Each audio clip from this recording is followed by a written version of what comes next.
ત્યારે હાલમાં આવી બહુ મોટી દુઃખદ ખબર, હાર્ટ એટેકના બનાવો વધી રહ્યા છે ત્યારે વધુ એક કિસ્સો સામે આવ્યો છે। રાજકોટના લોઠડામાં નાહતી વખતે હાર્ટ એટેક આવી જતાં 35 વર્ષીય બિહારી શ્રમિકનું મોત નીપજ્યું હતું।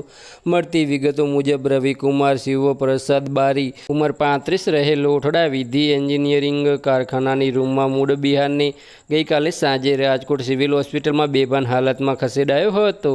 અત્રે ઇમરજન્સી રૂમના ડોક 22 મોરવાડિયાએ તેને જોઈ તપાસ મૃત જાહેર કર્યો હતો, જેથી સિવિલ હોસ્પિટલ ચોકડીના સ્ટાફે આજે ડેમ પોલીસને જાણ કરી હતી। પોલીસ જરૂર કાગળ કાર્યવાહી કરી મૃતદેહ પીએમ માટે ખસેડ્યો હતો। મૃતકના મિત્ર અને સહકર્મીઓએ જણાવેલ કે રવિકુમાર મૂળ બિહારનો છે। અહીં 3 વર્ષથી પોતાના ભાઈ સાથે લોઠડાની વિધિ એન્જિનિયરિંગની કંપનીમાં કામ કરતો હતો। ગઈકાલે કારખાનાથી છૂટી સાંજે 7 વાગે ત્યાં કારખાના રૂમમાં નાહતો હતો, તે દરમિયાન બેભાન થઈ ઢળી પડ્યો હતો। બસ આજ માટે આટલું જ। અને અમારી યુટ્યુબ ચેનલ પર નવા હોય તો લાઇક, શેર અને સબસ્ક્રાઈબ કરી દેજો। ધન્યવાદ।